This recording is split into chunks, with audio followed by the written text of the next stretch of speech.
Friday afternoon. I'm Dr. Martha Buchanan, Senior Director and Public Health Officer here at the Knox County Health Department. Our moment of gratitude today is dedicated to our environmental health team. These folks have been extremely busy since the pandemic began, providing critical guidance and education for businesses in our community. They've worked closely with businesses who have identified COVID positive staff members in order to reduce the rate of transmission. We are incredibly thankful for the work they are doing and will continue to do. On Monday, we will continue to test folks at KCHD from 8 a.m. to 12 p.m. Next Wednesday, however, and Wednesday and Friday, we'll be testing at the Jacobs Building in Chilhowee Park from 9 a.m. to 3 p.m. Moving forward, this will be our main location for COVID-19 testing. However, there may be a few days that we're not able to test there. We'll be able to get that information out to you as soon as we can. We're grateful for this partnership with the city that allows us to extend our hours and increase safety for those waiting in line due to the heat. Now we'll move to the local situation. We have 3,761 confirmed cases of COVID-19 in Knox County. Additionally, we have 123 probable cases. 1,643 of our cases have recovered, giving us 2,085 active cases. 194 individuals have been hospitalized at some point in their illness. Currently, there are 40 Knox County residents hospitalized, and we are saddened today to report 2 additional deaths related to COVID-19, bringing our total to 33. Our thoughts and prayers continue to be with the loved ones and friends of those who passed away. As a reminder, the next Board of Health meeting is Wednesday, August 5th at 5 p.m. The public can view the meeting meeting live on Knox County's YouTube channel or the Knox County website. Now I'd like to spend a few minutes discussing the topic of false negatives and false positives. First of all, it's important to remember that no test is 100% accurate, so all tests, COVID or not, have false positives and false negatives. But today, I just really want to talk specifically about COVID-19 testing. So false positive in general means that the test came back positive, but the person actually doesn't have the disease or doesn't have COVID-19. A false negative means someone's test came back negative, but they actually do have the disease or they have COVID-19. From a public health perspective, false negatives are actually more of a concern because that means someone could be returning to life as normal, gathering with their family and friends and going to work when they actually are positive for COVID-19. That could lead to further transmission of this virus as they could spread it without even knowing they were positive or actually thinking they're negative. At KCHD, we use the PCR test, which is either a nasal swab or an oral swab. The PCR test is currently considered the closest to gold standard for COVID-19 testing. That means it's thought to be the most reliable because it looks for actual presence of the virus DNA and RNA in your system. So those virus particles. The PCR test, which is utilized across the country and the world, according to the currently available data, the sensitivity ranges from 79 to 90%. Sensitivity is the proportion of patients that actually have COVID that test positive, or the true positive rate. So that's around 70 to 90% with the PCR.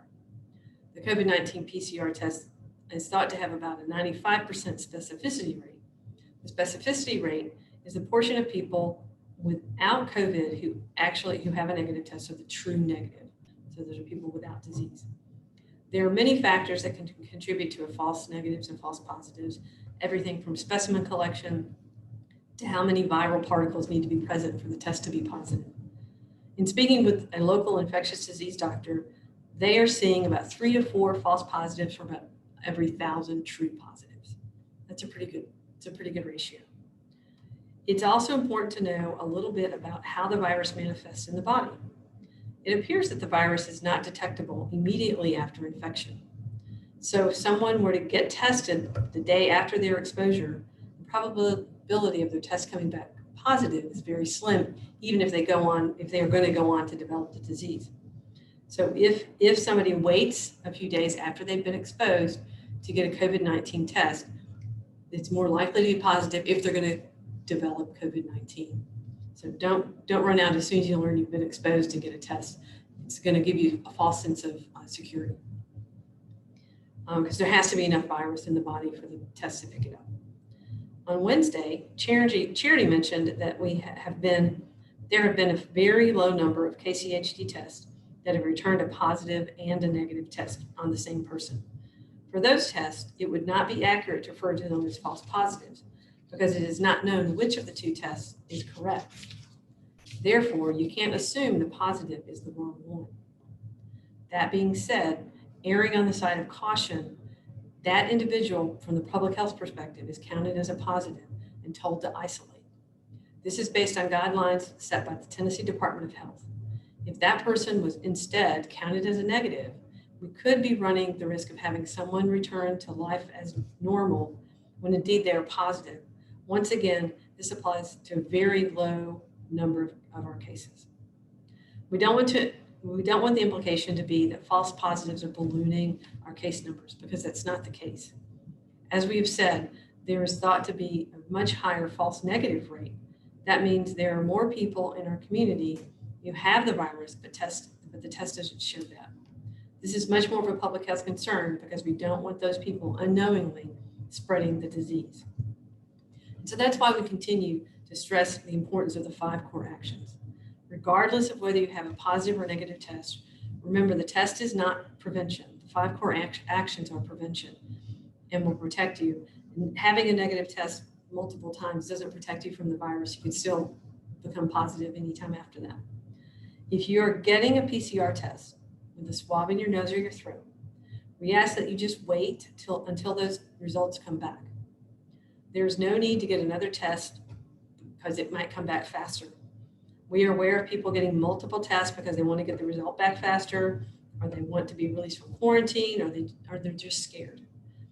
As a reminder, you can't test your way out of quarantine. We do not encourage people to get tested more than once, as it is not a good use of resources. Once again, testing is not prevention. And now I'll open it up for questions. All right, any other questions? Please go ahead and submit them into the chat feature now.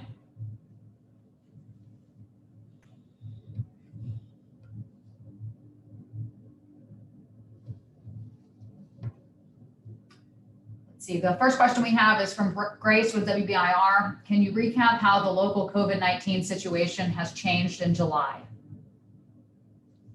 I'm not sure what you mean by recap. Our cases have increased quite a bit. Our deaths have gone up. So we have more cases, we have more people hospitalized, we have more people who've passed away from COVID-19. If you want specifics, we can get you those specifics. Yeah, if you have any more specific question there, Grace, we'd be happy to answer it. Madison with WATE asks, can you provide the specific studies or data that Knox County is using to measure the effectiveness of mask usage to curb COVID? Well, there's a Lancet study. There's several studies that are publicly available that you can find. We can certainly send you those. And then, locally, what we'll be looking at is transmission rates, to be honest. Seeing those transmission rates go down, seeing fewer cases because people are wearing masks will tell us that mask wearing is effective. From Madison with WATE, yesterday we got word about contact sports on hold in Knox County. Where do those conversations stand now regarding contact sports for the fall from the health department's perspective? Those are internal conversations that'll be held by the schools. They certainly can consult with us if they'd like, and we do talk with them regularly. We met with them yesterday about school in general, not about contact sports. So I'm sure they'll reach back out to us regarding contact sports when they have a question. From Megan with WBLT, during the last Board of Health meeting, data showing that mask mandate is beginning to work was discussed. Can you break down what that data showed in layman's terms? Okay, I'm not familiar that we presented any data. Dr. Shmia. Okay, that was Dr. Shmia's presentation. I apologize. Yeah, not our data, but I'll do my best. So what Dr. Shmia demonstrated with his projections and looking at numbers, it appears that our COVID-19 case rate is starting to slow down. So it's not going away, but it's slowing down. So we're not climbing the hill at quite such a pace. It's slowing down a little bit, hopefully starting to see that come down further over the next few weeks. So basically, the slowdown in our case rate is what they're seeing in their data. From Vincent with the Sentinel, can you explain the role of the precautionary principle in public health decision-making? I'm not familiar. I apologize. I can certainly read about the precautionary principle, but I'm not familiar with it. From Grace with WBIR, can you explain what a transmission rate is? The transmission rate is for every person who has a disease, COVID-19 or the flu, how many other people are they going to make sick? From Grace with WBIR, while Knox County has mandated masks and closed bars, neither our surrounding counties nor the state have made similar moves, with the exception of Severe's mask requirements. Do they affect Knox County, and what's your message to them? Of course, it affects Knox County. The virus nor people respect boundaries of counties. So we go back and forth a lot. So I think it would be helpful if we had across the board similar policies in limiting the spread of disease. But those are decisions made by local entities and by the state government. And they certainly are using the data they have and the information they have to make those decisions, and I respect their decisions. From Claire with WUOT, what are the parameters for how you can spend the $7.1 million in new funding you've received? Are there restrictions for what you can spend this money on and what you can't? We can get that information to you, Claire. There are some restrictions, and I've read the contract, but don't have it set to memory. So we can certainly get those restrictions to you. From Vincent with the Sentinel, the Knox County Health Department has to weigh different kinds of scientific evidence.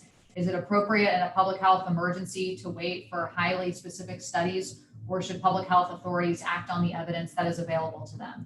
Well, I believe we're doing that. I believe we're acting on the evidence that's in front of us. We're using our benchmarks and our local data to provide guidance for the Board of Health, provide guidance for our community and leaders to make decisions. We do that all the time, to make decisions based on the information in front of us. We also learn from other communities. We see other communities put things in place and they see their case rates go down. So what can we learn from that community? So it's active learning in the public health arena right now.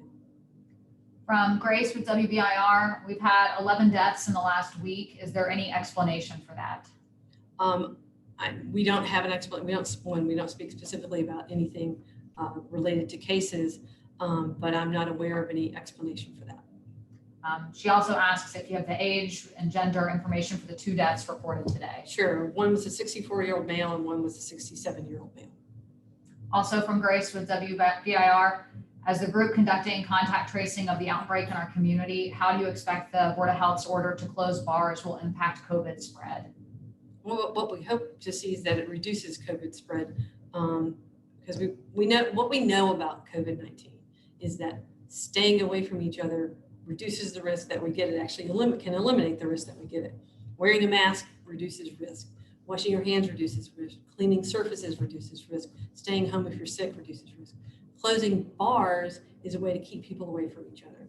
So we all know we go to bars to gather, mingle, have a good time with our friends. So the Board of Health had concerns that people gathering at bars was a potential risk point for our community. So in reducing the risk for our community, closing bars was chosen as one step to do that. It's not instead of the 5 core actions. We still all have to do the 5 core actions, and we can't just go, we're done, close bars, that's going to fix the problem.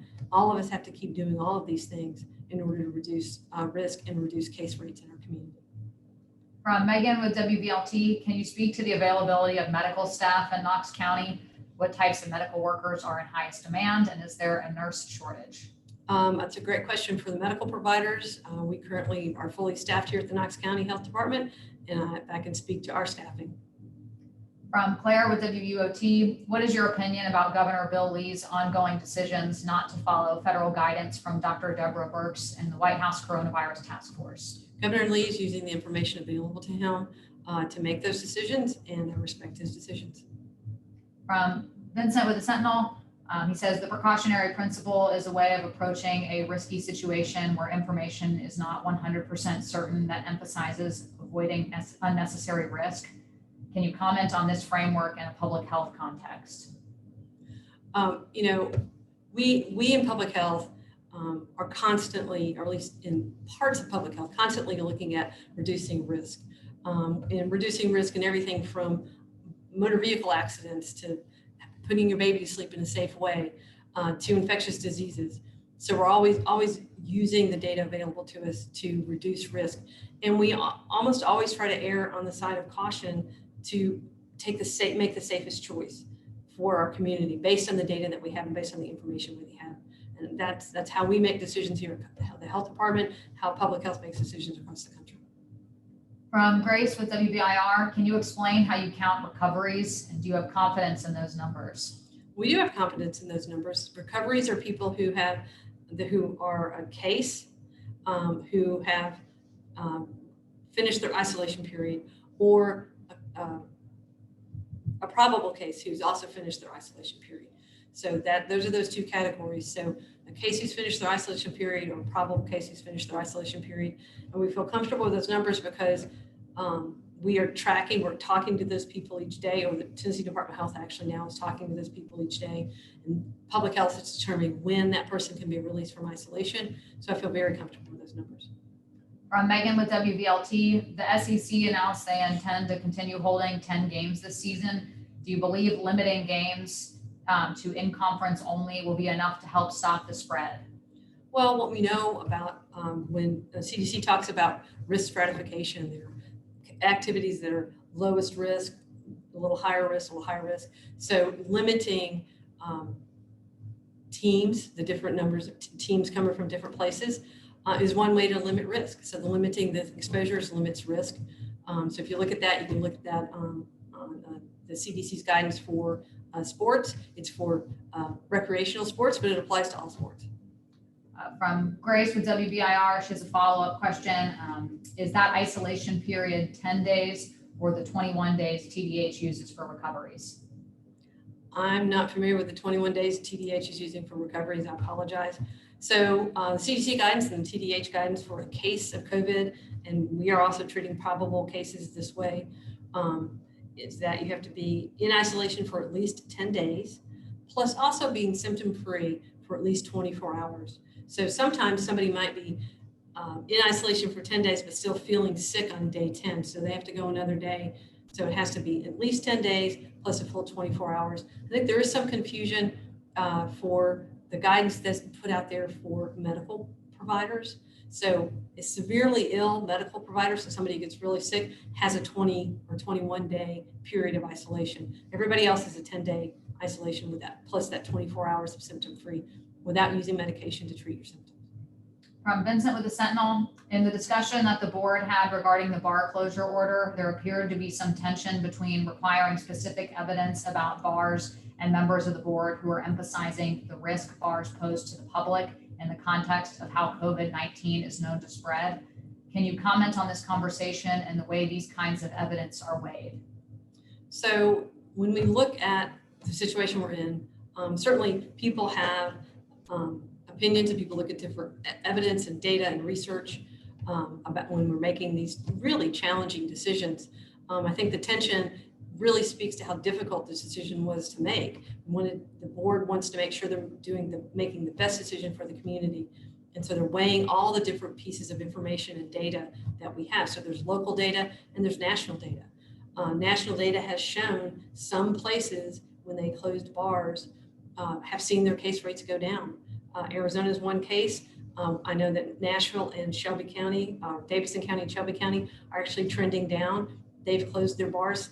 Is that a contributing factor? We'll kind of have to wait and see. So the board weighed all of that. They weighed local information, they weighed national and state information in making that decision. But the tension really, I think, speaks to how seriously the Board of Health takes this and how seriously they take these decisions and how heavy these decisions are for them to make. From Grace with WBIR, it's another follow-up. Are your contact tracers following up with everyone after 10 days to check on them, or how does that work? Okay, so contact tracers are tracing contacts. So contacts are in quarantine for 14 days. What happens during that 14 days is they get a phone call every day. Say, how you feeling? Do you feel sick? Do you have any symptoms of COVID? and are you staying home? So they're checked on every day during that 14-day quarantine period. So the 10 days of isolation refers to a case.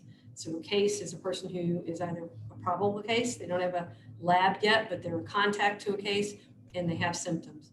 Or a case is also confirmed by a lab, and that's an actual case. So those people are called every day also to see if they're staying in isolation, see if they need anything, see how they're feeling. And once they've completed their 10 days of isolation, plus that 24 hours, then that's a case monitor, then releases them with contact monitors, case monitors, and contact tracers. The monitors monitor people while they're in isolation and quarantine. The tracers find people. From Vincent with the Sentinel, can you comment on the risk of requiring specific kinds of evidence before taking action poses rather than taking action with the evidence that is available?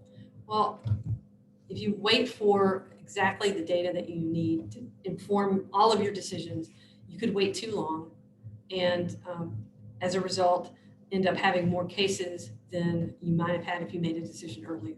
So delaying those decisions, if you have actually all of that perfect information right there, can cause, it can increase risk for the community and increase cases. So sometimes we have to make a decision, again, based on local information and other information and learning, again, actively as we go and learning from other communities. Any other questions? Please go ahead and submit them now.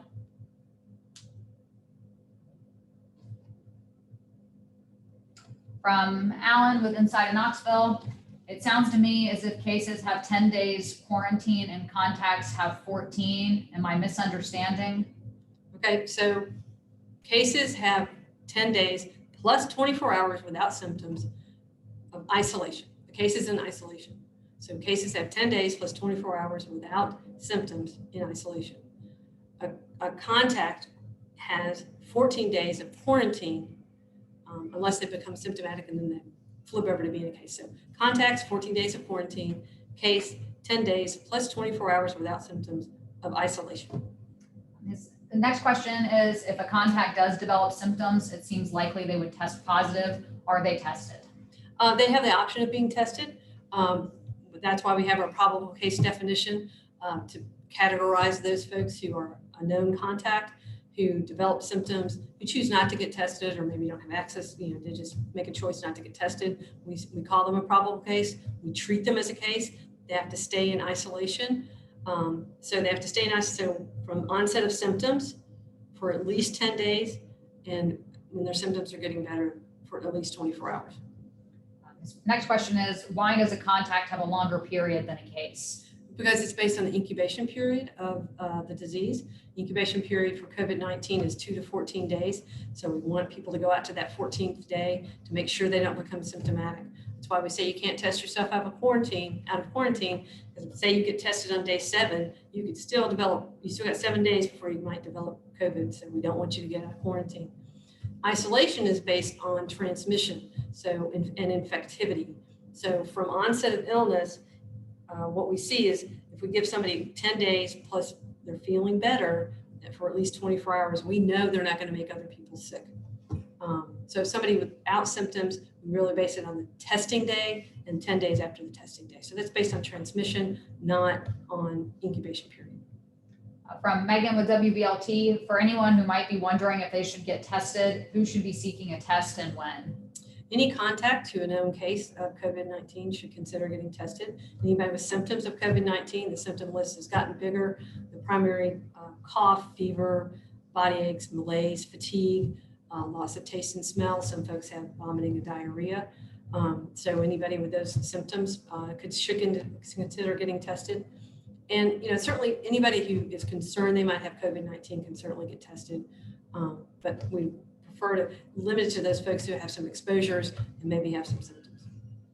From Vincent with the Sentinel, with respect to this precautionary framework, COVID-19's long-term health implications are still unknown.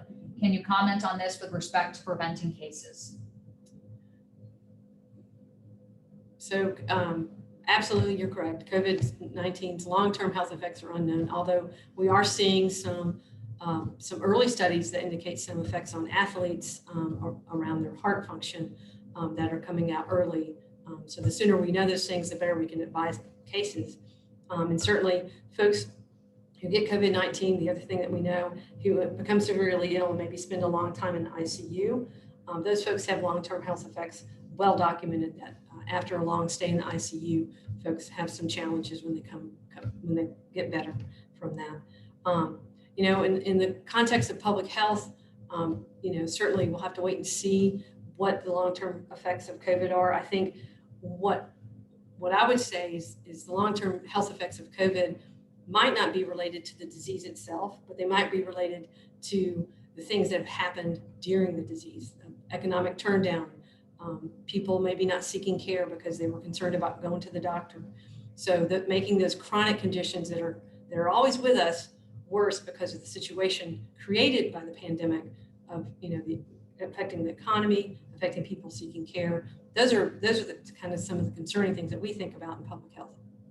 All right, any other questions? All right, see, Grace says she has one more. I guess she's currently typing. And this will most likely be our last one as we're getting close to 1 o'clock.